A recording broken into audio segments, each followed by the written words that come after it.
क्या आप किसी भी प्रकार के पार्टी फंक्शन की तैयारी कर रहे हैं, जिसके लिए स्थान खोज रहे हो? तो आइए, आपका स्वागत है शिवानी विवाह भवन, शिवानी फ्यूल सेंटर के समीप 0 माइल NH31 नवगछिया। हमारे यहाँ शादी, विवाह, सालगिरह, रिंग सेरेमनी, जन्मदिन सहित किसी भी प्रकार की पार्टी फंक्शन और मीटिंग के लिए जरूर पधारे। नवगछिया का पहला जहाँ है ग्लास मिरर वॉल, ताकि अंदर से ले बाहर की खूबसूरती का नजारा। अटैच अंडरग्राउंड कमरे, ताकि दुल्हन तैयार होकर सीधी पहुँचे वरमाला हॉल। पूर्णतया वातानुकूलित, सभी आधुनिक सुविधाओं के साथ शिवानी मैरिज हॉल। उत्सव आप मनाएं, व्यवस्था हम करेंगे।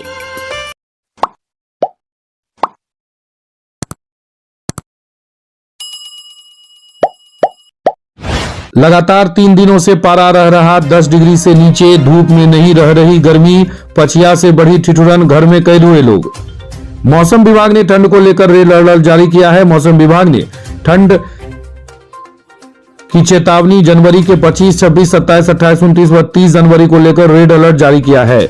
उत्तर बिहार समेत पूरे बिहार के तापमान में भारी गिरावट होने की संभावना है। न्यूनतम तापमान 3 डिग्री सेल्सियस तक पहुंचने की संभावना बताई जा रही है। इसी बाबत मौसम विभाग ने जारी किया है रेड अलर्ट कि घर में रहें, सुरक्षित रहें। अधिकतम तापमान में 1 डिग्री की लगातार कमी देखी जा रही है। दिन में अधिकतर समय धुएं छाए रहने से धूप का असर कम रहा है। पछिया हवा चलने से लोग ठंड में दिन भर कपकपाते रहे। दिन का अधिकतम तापमान 17 डिग्री रहा, तो वहीं सोमवार, मंगलवार की तरह बुधवार व गुरुवार का न्यूनतम तापमान भी 9.5 डिग्री सेल्सियस रहा।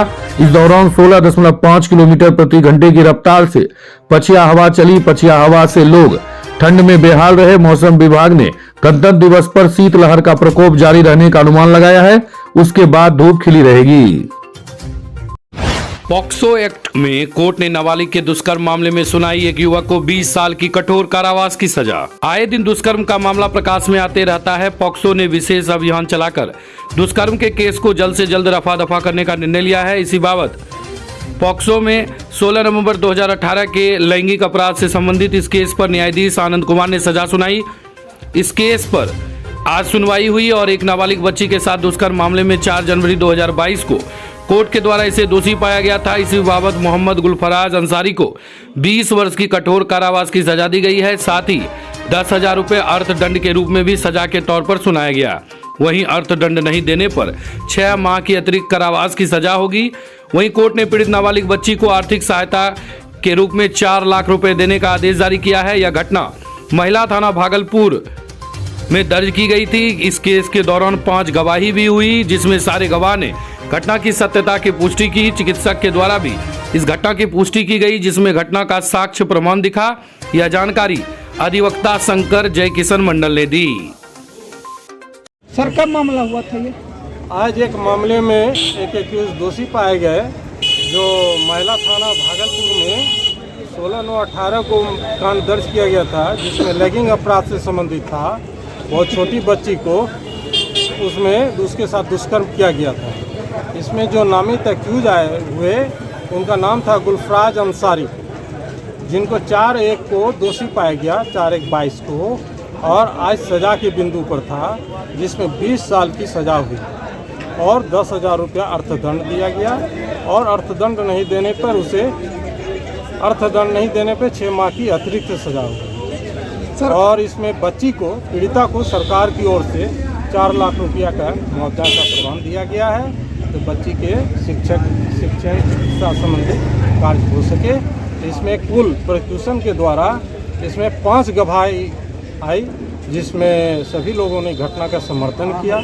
डॉक्टर्स के द्वारा भी उसमें दोषी पाई गई थी। उसमें मेडिकल प्रूफ था और इसलिए इसमें संगीन अपराध था और इसमें 20 साल की कठोर कारावास की सजा हुई। भागलपुर जिलाधिकारी सुब्रत कुमार सेन ने एफसीआई गोदाम का किया निरीक्षण।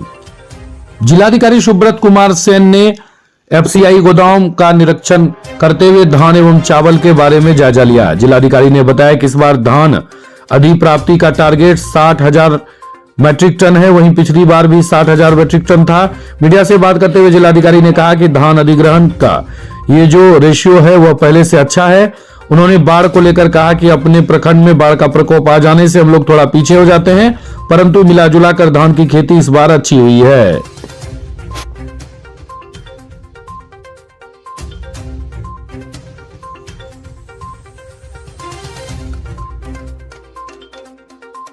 इस बार जो है हम लोगों का धान अधिप्राप्ति का टारगेट 60,000 मीट्रिक टन है।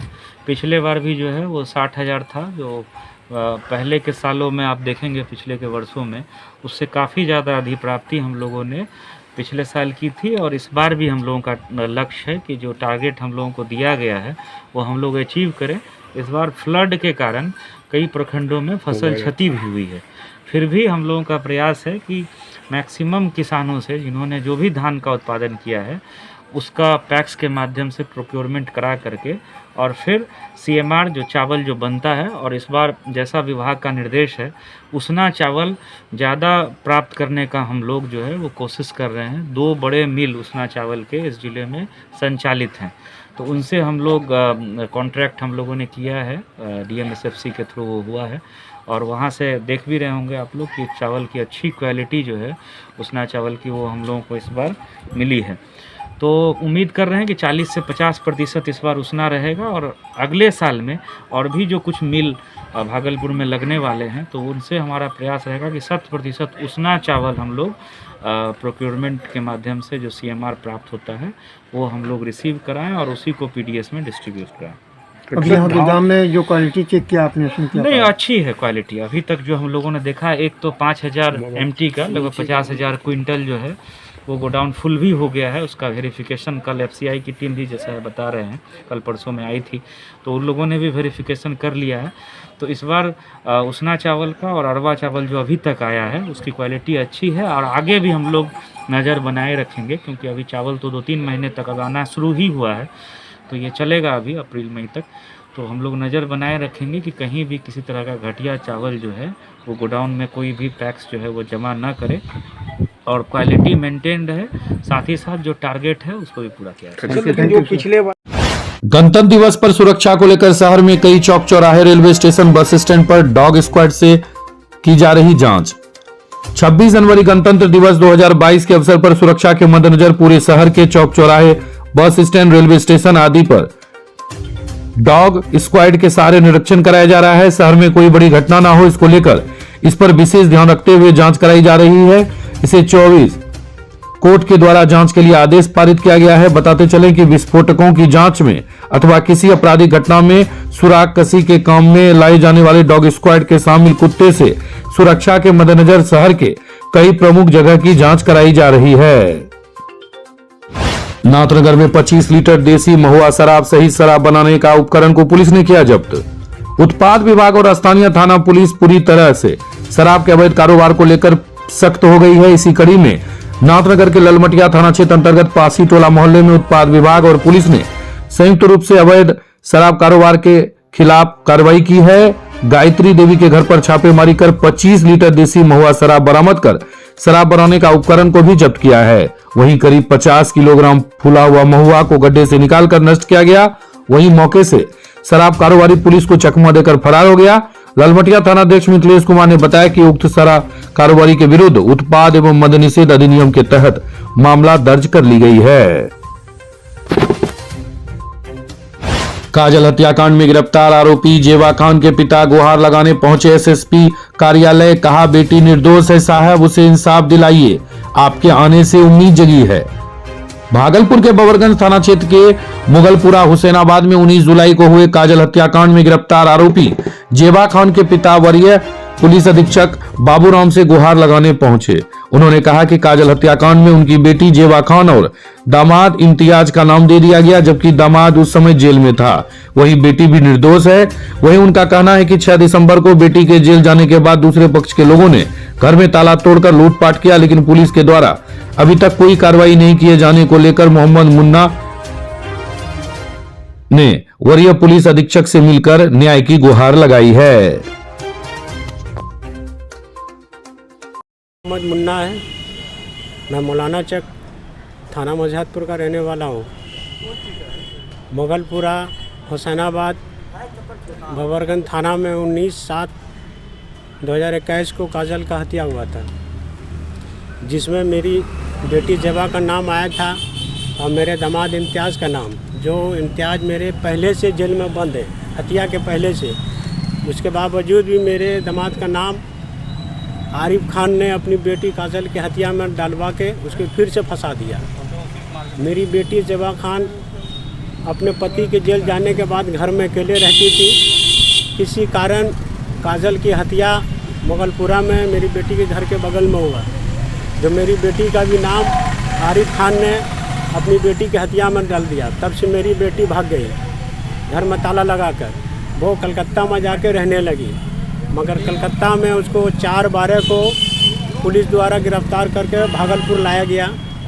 भागलपुर बबरगंज थाना से 6/12 को सेंट्रल जेल भेज दिया गया। उसके बाद उसी रात्रि में जो मेरी बेटी के घर में ताला लगा हुआ था, आरिफ खान का बेटा समीर, आरिफ खान का दामाद छोटू, आरिफ खान का भगना बंधन उर्फ छोटू का दोस्त अरशद, आरिफ खान का दूसरा छोटा दामाद शब्बीर, ये सब मिलकर ताला तोड़कर रात्रि में सारे सामान, जेवरात, पैसे कौड़ी जो भी थे सब लूट लिए और घर को तोड़-फोड़ सर्व सामान को राय-छित्ती कर दिए। जब हमको इसकी सूचना मिली तो हम सुबह देखने गए, तो जैसे ही देख रहे थे तो आरिफ खान अपने सहयोगी के साथ दामाद, भगना और बेटा के साथ आके मेरी पत्नी को गाली गलौज सब करने लगे। उसी वक्त हम दौड़ते हुए बबरगंज थाना गए, मगर थाना में हमको वहाँ से भगा दिया, कोई एक्शन नहीं लिया गया। क्या नाम है? पवन कुमार। आपका क्या नाम? मोहम्मद मुन्ना। मगर वहाँ कोई एक्शन नहीं लिया गया। फिर हम दोनों इसके बाद बबरगंज थाना फिर गए, फिर वहाँ से मेरे को भगा दिया। इस कारण फिर हमने एएसपी के पास पहुँचे। एएसपी साहब मेरे को सिटी एसपी साहब के पास बोले। सिटी एसपी के पास जब आए तो उसके द्वारा कोई कार्रवाई नहीं किया। फिर आए तो 21/12 को मेरा FIR दर्ज हुआ बबरगंज थाना में, मगर 21/12 के बाद अभी तक कोई कार्रवाई नहीं हुआ। मेरी बेटी के घर को आए दिन तोड़-भोंग ये लोग कर ही रहे। जमीन नापी को लेकर नौगछिया सीओ को दिया आवेदन। नौगछिया प्रखंड के सिरीपुर के वार्ड नंबर 1 निवासी रघुनंदन सिंह पिता स्वर्गीय बनवारी सिंह ने नौगछिया अंचलाधिकारी को आवेदन देकर जमीन नापी करने हेतु गुहार लगाया है। उन्होंने बताया कि अंचल कार्यालय नौगछिया में अमीन नापी के लिए नजारत रसीद प्राप्त किए हैं और नियुक्त सरकारी अमीन अमित कुमार ने मौजा पूनामा प्रतापनगर थाना नंबर 124 खाता नंबर 152 खसरा नंबर 45 29 45 33 45 45 व अन्य का नापी 12 जनवरी एवं 13 जनवरी को अंचल कार्यालय नौगछिया में अमीन नापी वार्ड संख्या में तय किया। उन्होंने कहा कि प्राइवेट अमीन को फीस देकर प्लॉट पर उपस्थित रहे, लेकिन सरकारी अमीन 12 जनवरी के दिन के 3 बजे उपस्थित होकर स्थल का निरीक्षण कर बताया कि 13 को 10 बजे दिन में उपस्थित हो जाऊंगा, लेकिन अमीन साहब उपस्थित नहीं हुए। वहीं उन्होंने नौगछिया सीओ को आवेदन देकर जमीन का नापी करवाने का गुहार लगाया है। मेरा नाम मुन्ना सिंह है, पिता रघुनंदन सिंह है, उनके नाम से आवेदन दिया गया है। सब सीओ सर जी को सबको दिए हैं क्या, ताकि हमारा नापी करा दिया जाए। हम काफ़ी 1 साल से परेशान है जमीन के पीछे, काफ़ी कागज पत्र का काम के। जमीन है प्रताप नगर मौजा में, कदवा में और सिरीपुर में भी है। सिरीपुर का भी नापी नहीं करा रहे हैं जब तक पार्टी के इकट्ठे सुजत नहीं हो जाते हैं समाज में प्रगट। क्या दिक्कत है, क्या हुआ है जमीन में, क्या हुआ? जमीन में ये हुआ कि हमारे फरीक ने 5 फरीक होते हैं, 1 फरीक हमारा पापा हो जाते हैं, 4 फरीकों के नामों से अपनों मन मर्जी से कागज गलत बंटवारा बना के उन्होंने हमें पापा को आया कि दस्तखत इस पे कर दो तुम्हारा जमाबंदी फुट जाएगा। हम जांच में उसको हम मूर्ख थे, हम कहें कि हम मूर्ख, हमको कॉपी करके दे दो, हम जानेंगे समझेंगे तब साइन करवाएंगे पापा से। तो हम वहाँ जान पहचान में गए, कोर्ट कचहरी सगरे गए। जब जमीन का छानबीन करके प्राइवेट अमीन द्वारा जमीन का नापी करवा के स्थल बंटवारा बना के सरकारी अमीन द्वारा नापी करा के सोचते हैं सबको अपना जमाबंदी फुटा लें, अपना अपना जमीन का भुगतान भोगें, फसल उपजाएं, अपना हिस्सा आर्जर पक्की करें। सीओ साहब को आज क्या आप आवेदन दिए हैं? सीओ साहब को आवेदन दिए हैं इस कागज में जितना लिखा हुआ है इस पे, ताकि हमारा नापी करा दिया जाए। काफ़ी पैसे खर्च हुआ है, काफ़ी हम कर्ज और परेशान से हैं। भाजपा प्रदेश उपाध्यक्ष राजीव रंजन ने जदयू नेता श्याम बहादुर को बताया अव्वल दर्जे का दारूबाज। जदयू नेता व पूर्व विधायक श्याम बहादुर सिंह द्वारा भाजपा प्रदेश अध्यक्ष डॉक्टर संजय जायसवाल पर शराब बेचने का लगाए आरोप पर बिफरे हुए भाजपा प्रदेश उपाध्यक्ष राजीव रंजन ने उन्हें आला दर्जे का दारूबाज बताया। उन्होंने कहा कि पूर्व विधायक श्याम बहादुर सिंह की भाजपा के प्रदेश अध्यक्ष तो दूर किसी सामान्य कार्यकर्ता पर भी उंगली उठाने की हैसियत नहीं है। खुद शराब के नशे में टुन रहने और बेटी पोती की उम्र की लड़कियों के साथ नाचने के शौकीन यह नेता खुद अपनी और अपनी पार्टी की फजीहत करवाने के लिए जाने जाते हैं। दारू से इनका इतना प्रेम अधिक है कि सर्दी के मौसम के बाद इन्होंने गांधी मैदान में पियक्कर सम्मेलन कराने का ऐलान किया है। डॉक्टर जायसवाल पर उनका दिया यह बयान भी नशे की हालत में दिया गया प्रतीत होता है। जदयू से हमारा आग्रह है कि इस तरह के दारूबाज नेताओं पर लगाम लगाएं तथा पुलिस प्रशासन से इसकी जांच करवाएं। इस बयान की निंदा भाजपा जिलाध्यक्ष विनोद मंडल ने भी की है। नवगछिया शिक्षकेतर कर्मचारी संघ के सचिव सह जीबी कॉलेज के कर्मी रामरक्षा चौधरी का निधन। शिक्षकेतर कर्मचारी संघ के सचिव सह जीबी कॉलेज के कर्मी रामरक्षा चौधरी का हृदय गति रुकने से निधन हो गया। उनका निधन सीएनएम अस्पताल भागलपुर में हुआ। इसको लेकर कॉलेज के प्राचार्य शिवशंकर मंडल की अध्यक्षता में श्रद्धांजलि सभा आयोजित की गई। स्वर्गीय चौधरी 19 अगस्त वर्ष 1982 से कॉलेज में सेवा दे रहे थे। श्रद्धांजलि सभा में डॉक्टर कलाधर मंडल, डॉक्टर राजकुमार, डॉक्टर दिव्य प्रियदर्शी, डॉक्टर अजहर अली के अलावा सभी शिक्षक व शिक्षकेतर कर्मचारी संघ के अध्यक्ष अशोक कुमार यादव सहित कई अन्य उपस्थित थे। जिला पौधा संरक्षण पदाधिकारी ने गोपालपुर, रंगरा व इस्माइलपुर प्रखंड में कीटों द्वारा हुए फसल नुकसान का लिया जायजा। जिला पौधा संरक्षण पदाधिकारी अरविंद कुमार ने गोपालपुर, रंगरा व इस्माइलपुर प्रखंड में मक्का व अन्य फसलों में कीटों द्वारा हुए नुकसान का जायजा लिया। उन्होंने किसानों को घरेलू व अन्य उपचार भी बताया। मौके पर उन्होंने बताया कि सैन्य पतंग कीट का प्रकोप फसलों पर हो रहा है, जिस कारण किसानों को दवा का उपयोग करने की जरूरत है। किसान मीना देवी, वकील यादव, रामजी मंडल, निरंजन शाह, घनश्याम मंडल ने बताया कि हम लोग महंगी बीज खरीदकर खेत में बुआई किए, किंतु पौधे में कीट लगना शुरू हो गया है। हम लोगों ने अपने स्तर से इसका उपचार किया, किंतु फसल को फायदा नहीं हुआ। वहीं इसकी सूचना कृषि विभाग को दी गई। जिला पौधा संरक्षण पदाधिकारी खेतों में पहुंचकर फसल का जायजा लिया। किसानों को बताया कि कीट लगने से फसल में जो नुकसान हुआ है उसको लेकर व कीटों से बचाने को लेकर बालू व चूना मिलाकर छिड़काव करें।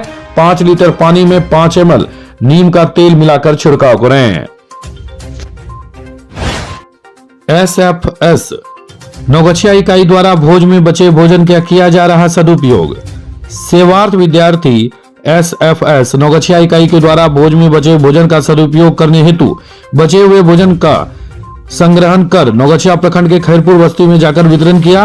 SFS आयाम के जिला संयोजक अनुज रसिया ने कहा कि लगातार SFS आयाम की टीम द्वारा शादी, ब्याह, मृत्यु भोज, जन्मदिन भोज में बचे भोजन की सूचना हम लोगों को मिलती है। बचे भोज को संग्रह कर जरूरतमंदों के बीच जाकर वितरण कर देते हैं। जाम की समस्या के निजात को लेकर अनुमंडल कार्यालय में 22 जनवरी को होगी बैठक। नवगछिया में जाम की समस्या के निजात के लिए अनुमंडल कार्यालय में 22 जनवरी को बैठक आयोजित की जाएगी। इस संबंध में अनुमंडल पदाधिकारी यतेन कुमार पाल ने जानकारी देते हुए बताया कि नवगछिया बाजार में जाम की समस्या के समाधान के लिए ऑटो टोटो के वन वे परिचालन को लेकर विचार विमर्श किया जाएगा। बैठक में भूमि सुधार उप समाहर्ता परमानंद शाह, अनुमंडल लोक शिकायत निवारण पदाधिकारी, नगर परिषद के प्रबंधक, BDO, CO, थानाध्यक्ष नवगछिया, GRP थानाध्यक्ष, भूतपूर्व नगर पंचायत अध्यक्ष, जदयू जिलाध्यक्ष, वाणिज्य परिषद के अध्यक्ष सहित कई अन्य बैठक में हिस्सा लेंगे।